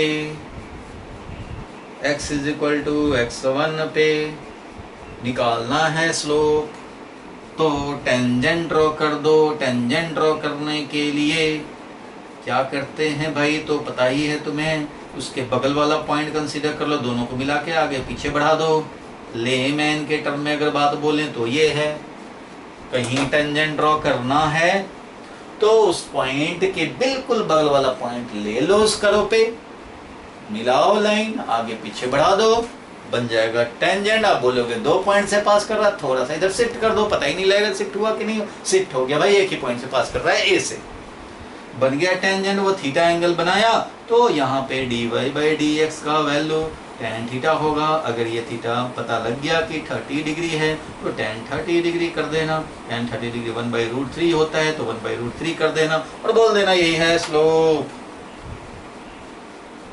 ठीक है, इट मीन्स अब हम लोग नोट कर सकते हैं कि क्या मीनिंग हुआ। तो कंक्लूजन लिखो जल्दी से, पॉज लगाओ, लिखो, पॉज लगाओ और लिखो। Value of dy by dx at any point give the value of slope that is rate of change of y with respect to x। ये भी जरा ध्यान समझना, विद रिस्पेक्ट टू x मतलब x चेंज करेंगे तो y में कैसा चेंज हो रहा है, y में इंक्रीमेंट कितना हो रहा है या नहीं हो रहा है या डिक्रीमेंट हो रहा है, वो बताएगा dy बाई dx यानी slope. 3 methods for obtaining slope, जरा इसको भी लिखेंगे। 3 methods to obtain dy by dx at a given point. Number 1 observation method, देख करके पता लग जाएगा, नोट कर लो जल्दी से भाई। चलो पॉज लगाया, नोट किया, very good. Method number 2 differentiate कर लो और कर दो भाई काम, जिस पॉइंट पे चाहिए उस पॉइंट पे रख दो, निकल जाएगा। तो डिफरेंशिएट करके भी निकाल सकते हैं। Number 2। Number 3 find tan theta. Find tan theta. Theta क्या होगा? थीटा क्या होगा? ए पॉइंट पे पहले टेंजेंट ड्रॉ करो। टेंजेंट जो एंगल बना है पॉजिटिव एक्स एक्सिस से, वो एंगल का tan वैल्यू वो बन जाएगा हमारा। अब फॉर एग्जांपल जैसे dy बाई dx हम लोगों ने निकाला, लिख लिए इसको, इसका निकाला, यहाँ पे 0 पे निकालना है, x इक्वल टू 0 पे। तो क्या करेंगे? टेंजेंट ड्रॉ करेंगे। टेंजेंट ड्रॉ किया भाई, ऐसे आया, हॉरिजॉन्टली आया, तो x एक्सिस से कितना एंगल बनाया? 0 एंगल बनाया। तो यहाँ पे dy बाई dx का वैल्यू क्या हो जाएगा भाई? तो dy बाई dx का वैल्यू हो जाएगा tan 0। tan 0 होता है 0, बस मिल जाएगा हमें स्लोप। क्लियर है? क्लियर है। चलो नोट कर लिया, बिल्कुल कर लिया। तो कंक्लूजन में हम लोगों ने ये लिख लिया, तो कंक्लूजन में एक और चीज लिख लिया जाए, बता दिया हूँ। Slope dy by dx is tan theta where theta is the angle made by tangent. Theta is the angle made by tangent drawn at the tangent drawn on the line और कर्व। लाइन और curve ये है भैया, ये है line और curve जिस पे हमें बात करनी है। y is equal to f x on the line और कर्व विद टेंजेंट पहले ड्रॉ करें, ठीक है। Where theta is the angle made by tangent drawn on the line और curve with positive direction of x axis, ठीक है। At the consider point में जिस भी पॉइंट पे कंसीडर करोगे, अगर यहाँ पे कंसीडर करोगे बी पॉइंट पे, तो फिर यहाँ टेंजेंट ड्रॉ करना, ये जो एंगल बनाएगा वो यहाँ के लिए हो जाएगा slope at b. Slope is equal to tan alpha, ठीक है। इसको भी लिख लो जल्दी से भाई, पॉज लगाओ, लिखो, समझा चुका हूँ। डिस्कशन जब किया उसमें सारे पॉइंट्स क्लियर हो गए। ये अगर नहीं क्लियर हुए हैं वापस जाओ 5 मिनट 10 मिनट बैक, वापस आकर के देखो। चलो यहाँ तक क्लियर हो गया, चलो क्लियर हो गया। इसका अब एग्जाम्पल भी एक दो देख लेते हैं। चलो एक एग्जाम्पल देख लेते हैं। सबने ग्राफ देखा था y is equal to sine x का, ग्राफ तो देखा था, बताया था। चलो भाई ये है एक्स एक्सिस, ये है वाई एक्सिस, या y है तो टाइम है, तो साइन t का ग्राफ या साइन x का ग्राफ दिखाना चाहते हैं तो याद होगा साइन x का ग्राफ इस तरह से चलता है भाई, साइन x का ग्राफ इस तरह चलता है, भूले तो नहीं हो, पीरियोडिक फंक्शन होता है भाई। और 90 डिग्री यानी कि पाई बाई 2 यानी कि 1.57 पे इसका वैल्यू हो जाता है 1, और माइनस पाई बाई 2 पे वैल्यू हो जाता है कितना, -1। ये है माइनस पाई बाई 2 यानी -1.57। 90 डिग्री लिखोगे, 90 मत लिख देना। और ये भी -90 डिग्री है, ओनली 90 नहीं है, ध्यान रखना, ठीक है। तुम बताओ ऑब्जर्वेशन मेथड से, ये किसका ग्राफ है, y equal to sine x का ग्राफ है। तुम बताओ ऑब्जर्वेशन मेथड से कि x इक्वल टू 0 पे स्लोप क्या होना चाहिए, x इक्वल टू 0 पे dy बाई dx का value for dy dx value क्या होगा for y equal to fx, जो कि sin x है। y इक्वल टू fx क्या है, sin x है। इसके लिए x इक्वल टू 0 पे स्लोप का वैल्यू क्या होना चाहिए, स्लोप देख करके ऑब्जर्वेशन मेथड से बोलो। ऑब्जर्वेशन मेथड मतलब क्या करें, ऑरिजिन पे जाएं, हमें निकालना कहाँ है, x इक्वल टू 0 पे। चलो x इक्वल टू 0 पे आए, छोटा सा चेंज किया हम लोगों ने, किसमें भाई, x में छोटा सा चेंज किया, y में क्या चेंज आ रहा है, ऑलमोस्ट उतना ही आ रहा है, लग रहा है कि नहीं, ऑलमोस्ट उतना ही। जैसे ये लाइन मिले 45 डिग्री, समझ लेना स्लोप 1। क्यों ऐसे होगा तब ना, x में जितना चेंज होगा उससे y में ज़्यादा चेंज होगा, जब ऐसे होगा तो x में जितना चेंज उतना ही y में चेंज, तो ऐसे ही ये है। देखो यहाँ पे x में जो चेंज है ऑलमोस्ट उतना ही चेंज y में लग रहा है, इसलिए ऑब्जर्वेशन मेथड से हम लोग बोल सकते हैं कि dy बाई dx का value at x equal to 0 should be almost 1 आ रहा है, 1 x इक्वल टू 0 पे ऑलमोस्ट क्या आ रहा है, 1 जैसा आ रहा है, ठीक है। तो ऑलमोस्ट 1 हमने अंदाजा लगाया ऑब्जर्वेशन मेथड से, ठीक है। ऑब्जर्वेशन मेथड, डिफरेंशिएशन मेथड से, तो भाई डिफरेंशिएशन मेथड से तो हमें y चाहिए, y चलो दिया हुआ है तुम्हें, y क्या दिया हुआ है, sin x, तो sin x को डिफरेंशिएट करना पड़ेगा। बोलो भाई sin x का डिफरेंशिएशन, जय माता दी के नाम पे बोलो भाई, sin x का differentiation cos x, sin x का डिफरेंशिएशन cos x कब चाहिए, at x is equal to 0 चाहिए तुम्हें, एट x इक्वल टू 0 पे चाहिए, at x equal to 0 dy by dx will be equal to cos 0, x का value 0 रखो, तुमने तो dy बाई dx निकाल चुके हो, cos x आया है तो 0 पे चाहिए तो cos 0 रख दो भाई, cos 0 कितना होता है, 1 होता है। यही देखो, यही वाला 1 स्लोप आ गया डिफरेंशिएशन मेथड से, क्लियर है। चलो थर्ड मेथड क्या था भाई, तो थर्ड मेथड था टेंजेंट ड्रॉ करना, tan थीटा निकालना। tan theta he dy by dx होता है, जहाँ पे थीटा क्या होता है तो वहाँ टेंजेंट ड्रॉ करने पड़ते हैं। तो जिस पॉइंट पे चाहिए, ऑरिजिन पे चाहिए, ऑरिजिन पे टेंजेंट ड्रॉ कर दो भाई, इस पे टेंजेंट ड्रॉ कर दिया, और ये कितना एंगल बना रहा है ऑलमोस्ट उसका अंदाजा लगा लो, तो ये 45 डिग्री के आसपास लगा रहा है मान लो, तो यहाँ पे लिखेंगे tan ऑफ 45 डिग्री, पूरा एक्यूरेट ग्राफ होगा तो 45 डिग्री ही नजर आएगा, और sin 45 tan 45 डिग्री इज 1। तो देखो भाई ये सब क्या दिखा रहे हैं, सेम ही दिखा रहे हैं। सो तीनों मेथड से ग्राफ दिया हो, कभी इक्वेशन ना दिया हो तो ये डिफरेंशिएशन वाला काम नहीं करेगा। ऑब्जर्वेशन मेथड भी ग्राफ रहता है तभी तो काम करता है, तभी तो देख पाते हैं अच्छा x में इतना चेंज में y कितना चेंज लग रहा है। तो ऑब्जर्वेशन मेथड, डिफरेंशिएशन मेथड जब ग्राफ हो तब पता लगेगा, और जब इक्वेशन दिया हो तो डिफरेंशिएशन करके निकाल लेंगे, वेरी सिंपल, वेरी इजी, बहुत अच्छा। बोलो भाई इसमें कोई परेशानी नहीं है, बिल्कुल नहीं है। चलो पॉज लगाओ और जल्दी से लिख लो, जल्दी लिख लो भाई, पॉज लगा करके जल्दी से लिख लो। ये पहले नोट कर लो ये ग्राफ, और उसके नीचे फिर पॉज लगा करके ये तीनों वैल्यू। अब मैं ये बोलूँ अगर चलो भाई ये भी लिख लिया। अब आपस में हम लोग फिर और एक पॉइंट पे डिस्कस कर लें। यहाँ पे चलो ये बताओ कि पाई बाई 2 पे क्या होना चाहिए। पाई बाई 2 पे यहाँ पे क्या होना चाहिए, यहाँ का मैं जानना चाहता हूँ dy बाई डी एक्स का वैल्यू। ऑब्जर्वेशन मेथड क्या बोलेगा कि छोटा सा भाई चींटी चढ़ा दो इस पे और एक्स कोऑर्डिनेट में थोड़ा सा चेंज करेंगे तो वाई कोऑर्डिनेट में क्या चेंज होगा, एक्स कोऑर्डिनेट में तो चेंज हो रहा है, वाई कोऑर्डिनेट में जीरो चेंज हो रहा है, मतलब जीरो होना चाहिए। देख रहे हो माउंटेन है, समझो ये माउंटेन है, चींटी चढ़ा हुआ है, यहाँ एक्स में छोटा चेंज किया, वाई में कुछ चेंज ही नहीं हुआ, तो ये क्या है, जीरो है। और यहाँ पे हम लोग देख सकते हैं अगर हम लोग टेंजेंट ड्रॉ करें तो टेंजेंट ऐसे बनेगा भाई, इस पॉइंट पे हाईएस्ट पॉइंट पे टेंजेंट ऐसे बनेगा, एक्स एक्सिस के पैरेलल, मिस एंगल होगा जीरो। सो यहाँ पे dy बाई डी एक्स का वैल्यू tan जीरो भी लिख सकते हैं, tan zero zero, tan zero zero होता है। और डिफरेंशिएट करना हो तो वो तो कर ही रखे हो डिफरेंशिएट, देखो y equal to sin x पे डिफरेंशिएट करेंगे तो cos x आएगा। और हमें कब चाहिए, पाई बाई 2 पे, तो बताओ भाई पाई बाई 2 पे differentiation dy by d x का वैल्यू क्या होगा, तो पाई बाई 2 रख दो cos में x के बदले, तो x के बदले पाई बाई 2 रखेंगे, cos पाई बाई 2 क्या होता है, जीरो होता है। इसलिए this is also equal to cos pi by 2 which will be zero.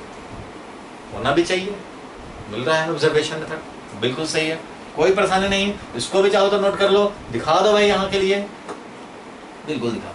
चलो अब जरा एक और चीज मैं डिस्कस कर दूं, तुम बताओ अगर मैं ये बोलूं कि इधर से हटाओ और इस पे ध्यान दो, माइनस पाई पे, यहां पे बताओ यहाँ पे स्लोप क्या आना चाहिए, यहाँ dy बाई डी एक्स का वैल्यू क्या आना चाहिए, यहाँ के लिए बता दो भाई। ऑब्जर्वेशन मेथड तो यहाँ पे x में छोटा सा चेंज करेंगे तो y में डिक्रीमेंट हो रहा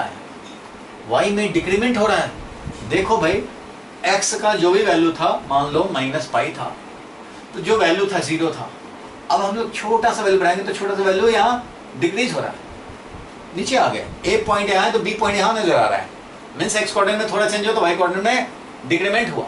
इसका मतलब dy बाई डी एक्स यहाँ निकालेंगे और x का वैल्यू मान लो 0.02 लिया है तुमने, x का वैल्यू छोटा सा बढ़ाया तो y में डिक्रीमेंट आया, मतलब y का वैल्यू हो जाएगा माइनस 0.2 ऑलमोस्ट, इसलिए क्या हो जाएगा -1। नहीं समझ में आया तो देखो भाई तुम्हें क्या लग रहा है, देखो जब y कोऑर्डिनेट मान लो 0.8 हो, फिर y कोऑर्डिनेट 0.7 हो जाए तो 0.1 का डिक्रीमेंट हुआ, मीन्स फाइनल y कोऑर्डिनेट, बाद वाला y कोऑर्डिनेट कम है, पहले वाला ज्यादा, तो नेगेटिव हो गया। उस तरह से यहाँ पे देखोगे जब x हमारा ऐसा था, यहाँ वाला था माइनस पाई, तो ये भी जीरो, y भी जीरो, लेकिन x में थोड़ा इंक्रीमेंट किया तो y तो नीचे गया, मीन्स y में डिक्रीमेंट हुआ, y का फाइनल वैल्यू है -0.1 और इनिशियल वैल्यू है जीरो, y का फाइनल वैल्यू है -0.1 और इनिशियल वैल्यू है जीरो, और x कोऑर्डिनेट का इनिशियल वैल्यू है, फाइनल वैल्यू है 0.1 और इनिशियल वैल्यू है 0। 0 पे थे, पहले 0 था, x कोऑर्डिनेट भी यहाँ पे x कोऑर्डिनेट जो माइनस पाई था और ये y कोऑर्डिनेट 0 था, तो चलो भाई 0 था, y2 माइनस 0.1 और y1 हमारा 0 था। और अगर हम लोग x कोऑर्डिनेट की बात करें तो ये हम लोग बोल सकते हैं, 0 तो नहीं बोले इसको हम लोग क्योंकि ऑरिजिन पे नहीं लिए हुए हो, इधर लिए हो, तो माइनस पाई है मान लो, चलो पहले था माइनस पाई था और बाद में था, जो बाद में हुआ वो माइनस पाई और प्लस 0.1, बोलो अरे फाइनल वैल्यू पहले था माइनस पाई पे, बाद में क्या हुआ minus pi plus 0.1, minus pi plus 0.1 final value, ये इनिशियल वैल्यू, पाई तो वैसे ही कैंसिल हो जाएगा, इसलिए ऊपर वैल्यू आ जाएगा -0.1 डिवाइडेड माइनस पाई, और ये माइनस कर रहे हो इसमें माइनस पाई, तो क्या हो गया बताओ, ये भी माइनस पाई है, तो ये माइनस पाई कैंसिल हो जाएगा ये, क्योंकि माइनस माइनस प्लस हुआ पड़ेगा, और यहाँ वैल्यू आ गया 0.1, इसलिए वैल्यू क्या हो जाएगा -1। ये ऐसे करके भी निकाल सकते हो आप, इतना करने की क्या जरूरत है, हमें तो दिखाई दे रहा है एक्स जब बढ़ रहे हैं तो ये नीचे जा रहा है, ऐसे जाने का मतलब है y का जो भी वैल्यू था वो धीरे धीरे कम हो रहा है, चाहे निगेटिव में -5 था -6 हो गया, -6 था तो -7 हो गया, तो क्या हुआ डिक्रीमेंट ही तो हो रहा है, सो निगेटिव आएगा वैल्यू, तो यहाँ पे निगेटिव -1 स्लोप, -1 स्लोप का फिजिकल मीनिंग फील लो तो वो ये है कि x जितना बढ़ाएंगे y उतना ही डिक्रीज हो जाएगा, x बढ़ाया y इंक्रीज हुआ, ये ए ये बी, तो स्लोप 1। लेकिन ऐसे हो, x जितना बढ़ाया तो y उतना ही डिक्रीज हो, ये है b डैश। तो इस कंडीशन में ए वाला अगर कर्व है, ऐसे अगर कर्व है, तो यहाँ पे स्लोप हो जाएगा 1, क्योंकि x में जो चेंज किया उतना ही। और यहाँ पर की बात करें हम लोग, तो यहाँ पे स्लोप हो जाएगा -1। क्यों? तो यहाँ डिक्रीज हो रहा है, फंक्शन यहाँ पे ऐसे आ रहा है, यहाँ पे ये कर्व ऐसे जा रहा है। तो x में छोटा चेंज किया, y में इंक्रीमेंट हुआ। इस वाले कर्व के लिए देखें तो x में इंक्रीमेंट किया, y में डिक्रीमेंट हुआ और कम हो गया, मतलब वैल्यू जो भी था y का वो वैल्यू और कम हो गया। तो ये डेल्टा y निगेटिव हो गया। समझ गए? सो इंक्रीज करे फंक्शन तो स्लोप पॉजिटिव होता है। इंक्रीज कर रहा है, देखो y का वैल्यू इंक्रीज हो रहा है ना, x का वैल्यू बढ़ाने से y का वैल्यू इंक्रीज हो रहा है, तो इसका मतलब dy/dx यानी tan थीटा क्या होगा? पॉजिटिव होगा। tan थीटा पॉजिटिव होता है भाई 90 डिग्री तक का। tan थीटा का तो ग्राफ इसलिए बताया तो था, tan थीटा का ग्राफ ऐसे चलता है भाई, याद होगा। tan थीटा का ग्राफ इस तरह से चलता था ना, ऐसे ऐसे ग्राफ चलता था। 90 डिग्री पे ये इनफाइनाइट होने लगता था, ठीक है।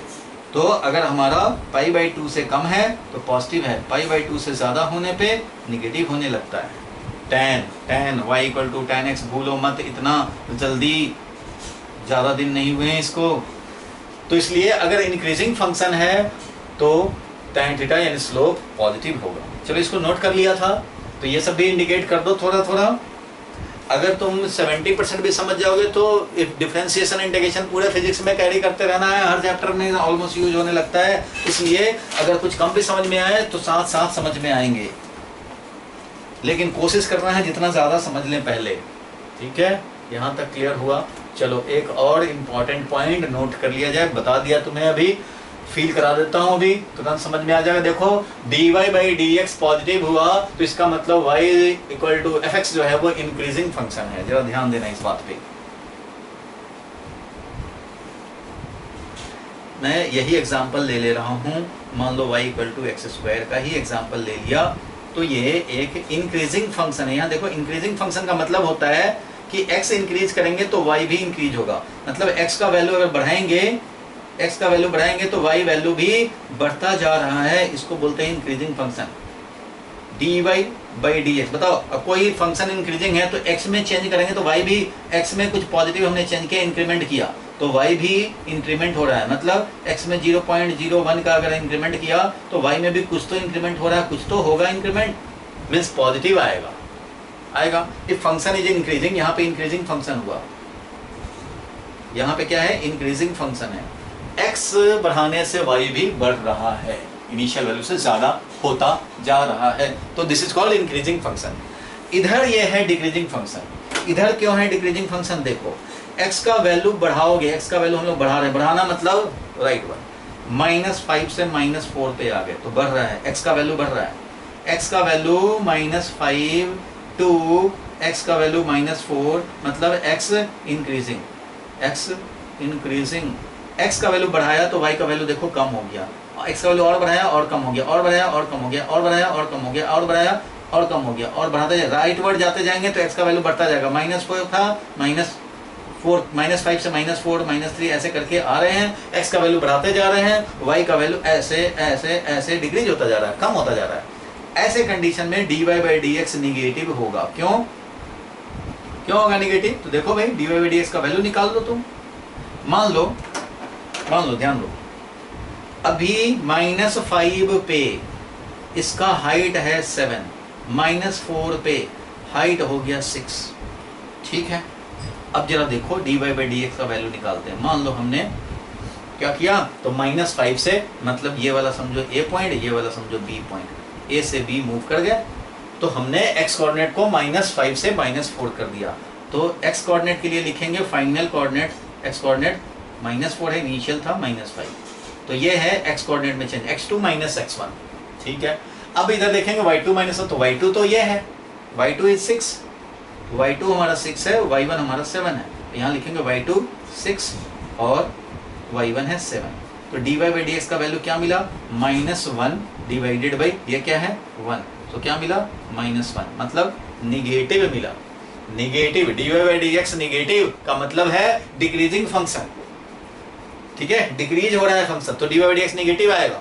जितना आगे बढ़ते हो उतना ही नीचे आता हो, उतना ही डिक्रीमेंट होता हो। 0.01 इंक्रीज किया x में तो 0.01 ही डिक्रीज किया तो -1 होगा स्लोप, और 0.01 इंक्रीज किया लेकिन 0.02 डिक्रीज हो जाए तो slope will be -2।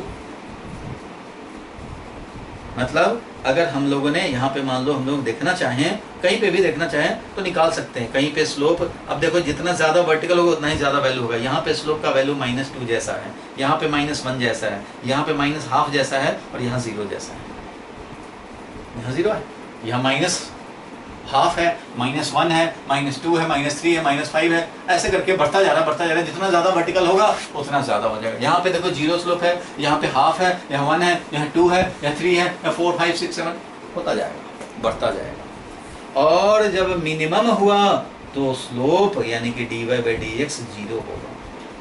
dy by dx 0 at maximum यानी मैक्सिमा पॉइंट और मिनिमा पॉइंट पे 0 होगा, dy बाई dx 0 होगा। यही चीज देखो हमने कंक्लूजन ऊपर लिख दिया है। क्या लिखा है देखो, if dy by dx is positive, dy by dx अगर पॉजिटिव हो then y equal to fx is increasing function, that is value of y will increase with increment in the value of x। ठीक है, x बढ़ाने से y बढ़ेगा, इसलिए rate of change of y with respect to x बोलते हैं dy by dx को। if dy by dx is negative then y equal to fx is decreasing function, वो decreasing function है, that is value of y equal to fx will decrease with increment in x at the considered point। समझ गए? तो ये note कर लो जल्दी से pause लगा करके। रेडी, 1 2 3 हो गए फ्री। फिर डायग्राम भी बना लो भाई, डायग्राम भी बना लो। और एक पॉइंट यहाँ लिखा हुआ है देखो, if dy by dx is 0 then y equal to fx will be either maximum or minimum at that point। Maximum होगा चाहे मिनिमम होगा, ऐसे समझो। यह है x, यह है y। मैक्सिमम हुआ तो भी dy बाई dx 0, मिनिमम हुआ आसपास के पॉइंट्स के रिस्पेक्ट में मिनिमम वैल्यू तो भी, और आसपास के रिस्पेक्ट में मैक्सिमम वैल्यू तो भी। यहाँ पे dy बाई dx 0, यहाँ dy बाई dx 0। इसलिए dy बाई dx 0 हो जाए तो समझ लो कि हमारा मैक्सिमा या मिनिमा है। क्लियर है यहाँ तक? चलो बहुत बढ़िया बात। सो ये पॉइंट याद रखने हैं, बिल्कुल ये क्लू पॉइंट है, वो ध्यान रखने हैं। ये सारे पॉइंट्स बिल्कुल माइंड में सेट कर लेने हैं। जितना ज़्यादा हो जाए अभी उतना आगे बेनिफिट मिलेगा, और नहीं तो फिर परेशानी बढ़ेगी। ठीक है, इसको आप रिवाइज भी कर सकते हो। So final conclusion point, dy by dx positive, इसका मतलब इंक्रीजिंग फंक्शन है। इंक्रीजिंग फंक्शन का मतलब इसका ग्राफ ऐसे आएगा, ऐसे आएगा, ऐसे आएगा, ऐसे आएगा, ऐसे आएगा, ऐसे आएगा। यहाँ पे कम इंक्रीमेंट रेट है, यहाँ पे स्लोप ज़्यादा और ज़्यादा और ज़्यादा और ज़्यादा और ज़्यादा रेट से इंक्रीज कर रहा है, और ज़्यादा रेट से और ज़्यादा रेट से।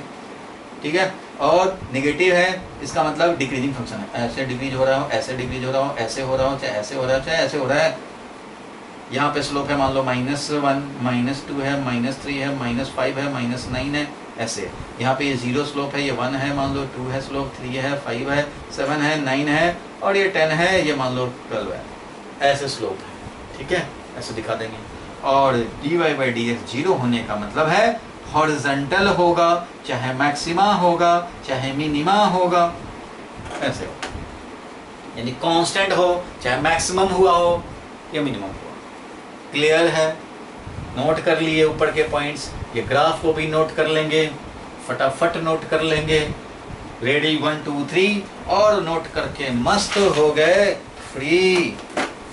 चलो भाई, अब एक कंक्लूजन का पॉइंट और लास्ट है, उसके बाद ये मीनिंग वाइज हम समझ जाएंगे कि dy by dx represents slope. dy by dx slope है, यानी tan थीटा है। टेंजेंट ड्रॉ करो, tan थीटा निकालो, वो है। इस पे क्वेश्चन देखने हैं भाई। मोशन इन स्ट्रेट लाइन में ये सब यूज होने हैं, इसलिए करा रहे हैं। ये समझो कि चैप्टर 3 का ही पार्ट हो रहा है। Mathematical tool is part of chapter number 3, motion in straight line. Motion in straight line समझो कि चल रहा है। अभी मैंने स्टार्ट इसलिए नहीं किया, वेलोसिटी, एक्सेलरेशन इसलिए नहीं स्टार्ट किया क्योंकि पहले ये ज़रूरी है, तो पहले ये सब मैथमेटिकल टूल ज़रूरी था। चलो अब जरा हम लोग कुछ और भी डिस्कस किया है अभी, वो समझ लेते हैं। चलो देखो, dy बाई डी एक्स अगर 0 आए तो समझ लेना कि मैक्सिमम और मिनिमम, मैक्सिमम और मिनिमम होगा। फॉर एग्जाम्पल देखो, अगर मान लो हम लोग y equal to x square को ही इन्वेस्टिगेट करें, यह है हमारा फंक्शन। ऐसे तुम्हें माइंड में पता है कि इसका ग्राफ ऐसा होता है, इसलिए x इक्वल टू 0 पे मिनिमम होगा। x इक्वल टू 0 पे क्या होगा? मिनिमम होगा वैल्यू। इसका तो बढ़ता जाएगा बढ़ता जाएगा बढ़ता जाएगा। इधर भी देख रहे हो ज़्यादा ही है वैल्यू, 0 तो मिनिमम यहाँ पे। अब मैं क्या कह रहा हूँ, dy बाई डी एक्स का वैल्यू निकालो इसको। y equal to x square implies dy by d x is equal to क्या आया? 2x आया। अब जरा इसी पे तुम देखो कि x इज इक्वल टू 0 पे क्या है? At x is equal to 0, dy by d x is 0, dy by d x 0 है। इसका मतलब 0 पे चाहे मैक्सिमा हो सकता है या फिर मिनिमा हो सकता है। अब क्या है वो तुम्हें पता है कि ये मिनिमा हो रहा है, लेकिन dy बाई डी एक्स जिस x के लिए 0 हो जाए तो समझो उस x के वैल्यू के लिए चाहे मैक्सिमम हुआ होगा चाहे मिनिमम हुआ होगा, ये तो पक्का होगा। अब देखो ये dy by d x positive कब है? यहाँ से जब dy बाई डी एक्स निकाल ही लियो, पॉजिटिव कब है? dy by d x is positive for all x greater than 0। 2x है, जब x पॉजिटिव तो dy by d x positive, so x positive तो dy by d x positive. तो देखो x positive के लिए है ना 0, और इधर x पॉजिटिव है, इधर के लिए x पॉजिटिव है, और यहाँ पे dy बाई डी एक्स भी पॉजिटिव है, और फंक्शन इंक्रीजिंग है। फंक्शन क्या है? इंक्रीजिंग है। देखो इंक्रीजिंग फंक्शन है कि नहीं, हमें नहीं पता कि इसका ग्राफ क्या था, ठीक है, हमें नहीं पता। हम लोग इन्वेस्टिगेट कर रहे हैं डिफरेंशिएट करके, ये तो आपको पता है तो आपको और वेरीफाइड होता चल रहा है साथ साथ। सो हम लोगों ने डिफरेंशिएट किया, x इक्वल टू 0 पे dy बाई डी एक्स 0 पाया, तो इसका कंक्लूजन ये होता है कि जरूर x इक्वल टू 0 पे ये मैक्सिमम या मिनिमम हुआ होगा। और x ग्रेटर देन 0 पे देख रहे हैं dy by d x positive आ रहा है, तो dy by d x x positive के लिए पॉजिटिव आ रहा है, इसका मतलब कि x पॉजिटिव के लिए जरूर इंक्रीजिंग फंक्शन हुआ होगा। इंक्रीजिंग फंक्शन है, ठीक है। अब जरा इसका हम लोग ये देखें कि ये y equal to 2x decreasing function कब होगा भाई? तो ये वाला dy बाई डी एक्स का वैल्यू लेस देन 0 भी हो सकता है। कहाँ भाई, कब ये होगा? जब 2x लेस देन 0 हो। dy by d x 2x less than 0, इसका मतलब x लेस देन 0, मतलब x निगेटिव के लिए डिफरेंशिएशन भी इसका dy बाई डी एक्स भी निगेटिव होगा। dy by d x is less than 0 for 2x less than 0, that is x less than 0 के लिए, x नेगेटिव के लिए dy बाई डी एक्स यहाँ पे निगेटिव आ रहा है। तो देखो x नेगेटिव पे dy by d x negative ही तो आ रहा है, डिक्रीजिंग फंक्शन। ये है डिक्रीजिंग फंक्शन। समझ गए, बिल्कुल समझ गए।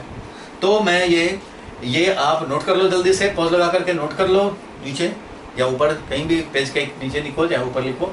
और इसको नोट करने के बाद हम लोग ये नोट कर लिए। अब ये कंक्लूजन का पॉइंट ये अब हजम कर सकते हो। देखो मैंने यही वाला पॉइंट यहाँ लिख दिया है। क्या लिखा है? पढ़ो भाई, क्या लिखा है? If dy by d x is equal to tan theta at certain point से एट p, किसी पॉइंट p पे is positive, dy by d x अगर पॉजिटिव है, then the function y equal to fx is increasing function at this point. उस point पे वो जरूर increasing function हुआ होगा। That is the value of x fx, y equal to fx जो है उसका value is increasing with respect to x, hence y increases when x increases. और ऐसे का कर्व इस तरह का होगा, ऐसे हो, लेकिन इंक्रीज करता हुआ। x वैल्यू बढ़े तो y भी वैल्यू बढ़ता जाए। थोड़ा कम बढ़े या ज़्यादा बढ़े, ज़्यादा बढ़ेगा ज़्यादा स्लोप, कम बढ़ेगा कम स्लोप, और ज़्यादा रेट से बढ़ेगा और ज़्यादा स्लोप, वो dy बाई डी एक्स बताएगा। इसलिए dy by d x is rate of increment of y with respect to x।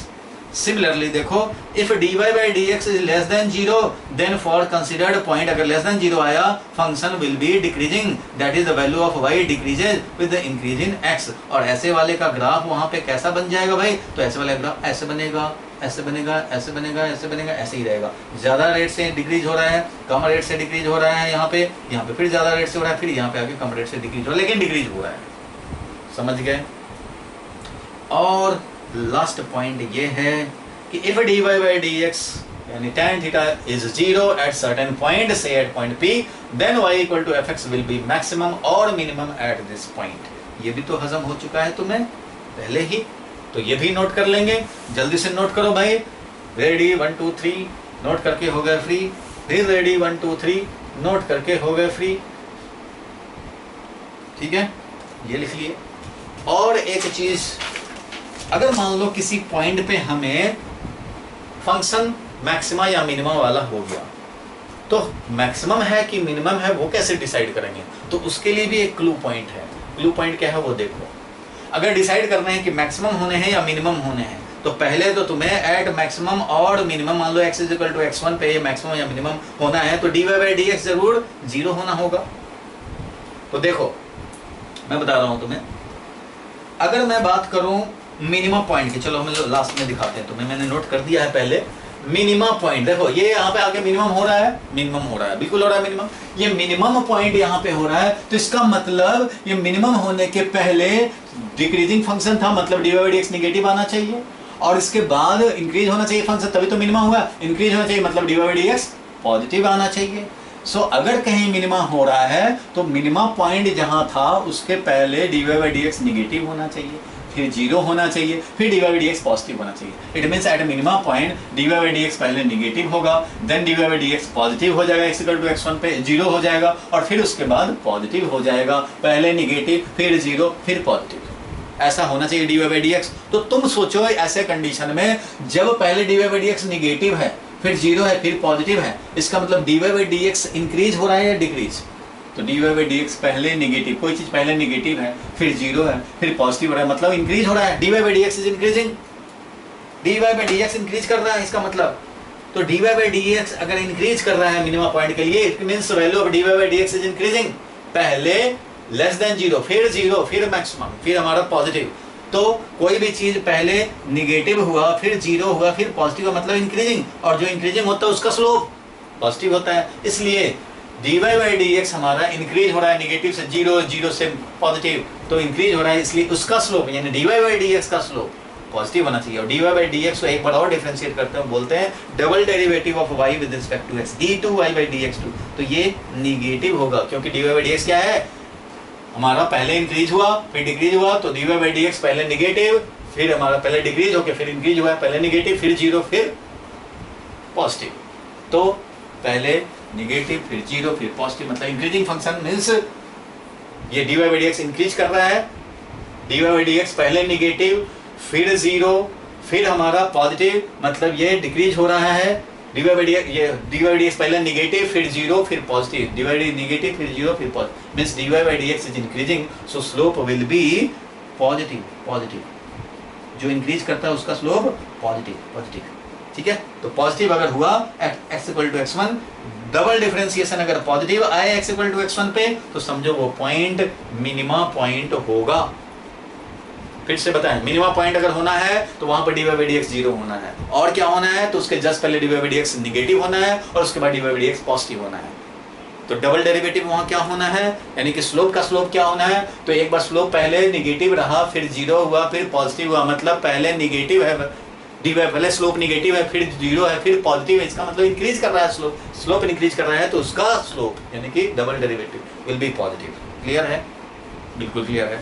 उसी तरह से मैक्सिमम पॉइंट पे क्या होगा, मैक्सिमम पॉइंट तो ऐसे होता है भाई, मैक्सिमम पॉइंट पे देखो, मैक्सिमम पॉइंट पे क्या होगा, तो पहले dy/dx क्या है पॉजिटिव है, फिर dy/dx 0 है, और फिर dy/dx नेगेटिव है।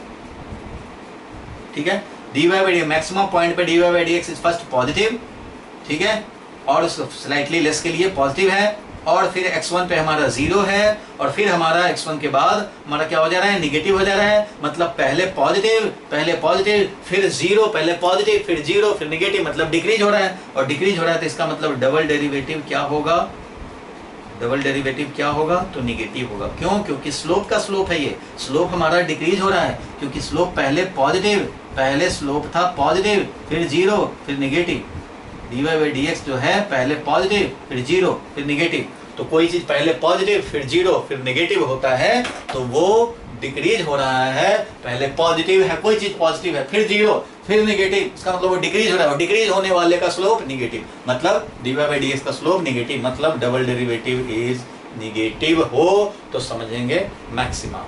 मैथ्स में ज़्यादा यूज होता है, फिजिक्स में बहुत कम यूज होता है, लेकिन जानना चाहिए, कभी कभी ज़रूरत पड़ जाती है, इसलिए इसको नोट कर लो। रेडी 1 2 3 हो गए फ्री। अगर 80-70% भी क्लियर है तो आपका डिस्कशन कामयाब हो गया, क्योंकि डिफरेंशिएशन इंटीग्रेशन जो होता है वो ये एट मैक्सिमा के लिए है। dy/dx जो होता है वो बंदे 12th में आकर के 1-2 महीने पढ़ते हैं, तब जाकर के ये समझ पाते हैं पूरा। आप इतना कम डिस्कशन में अगर मीनिंग समझ गए 70% भी, तो आप कामयाब हैं। ठीक है, मिनिमम पॉइंट पे ये लिख लो, नोट कर लो भाई। बहुत बढ़िया, बहुत बढ़िया, नोट कर लिए। अब क्या करना है हम लोगों को, तो नेक्स्ट क्लास में कुछ और हम लोग मिसलेनियस आइटम डिस्कस कर सकते हैं। एक होमवर्क लिख लो, मैं कुछ ट्रिकी क्वेश्चन के तुम्हें होमवर्क दे रहा हूँ, ठीक है, इसको कर लो। किस दिन मैं इसको डिस्कस कर दूंगा। ट्रिकी क्वेश्चन है, नोट करो। यूनिट एंड डायमेंशन इंटीग्रेशन मिला के है, चलो नोट कर लो जल्दी से। रेडी 1 2 3, और इसको सॉल्व करना है हो करके फ्री। सेकंड नंबर क्वेश्चन लिखा, फिर लिखो भाई ये रेडी 1 2 3, नोट करके हो जाओ फ्री। ये होमवर्क आपको कर लेने हैं, 5 नंबर तक लिख लिया। रेडी 1 2 3, और आपने नोट कर लिया भाई। एक और देखो भाई, एरर में मैंने पैरेलल कॉम्बिनेशन वाला नहीं कराया था, क्योंकि डिफरेंशिएशन उस समय तक नहीं हुआ था। ये क्वेश्चन, ये क्वेश्चन और ये क्वेश्चन, ये 3 क्वेश्चन आपको पैरेलल वाला भी करने हैं। एक पैरेलल का है और एरर का है। जो लोग एरर किए हैं वो जरूर करें। रेडी 1 2 3, नोट करके हो जाओ फ्री। रेडी 1 2 3, ये इनमें से कुछ क्वेश्चन ज़्यादा थोड़ा इंट्रेंस लेवल के भी एक आध हैं, एक आध, लेकिन स्कूल वाले पूछ देते हैं ट्रिकी के लिए, इसलिए ये उधर कुछ क्वेश्चन थे, 4-5 क्वेश्चन उधर थे, और इधर 3 क्वेश्चन हैं, 3 क्वेश्चन, यानी कि 5 6 7 8। ये 8 क्वेश्चन का होमवर्क आप तैयार रखना। 2-3 वीडियो के बाद मैं इसको किसी दिन डिस्कस कर दूंगा।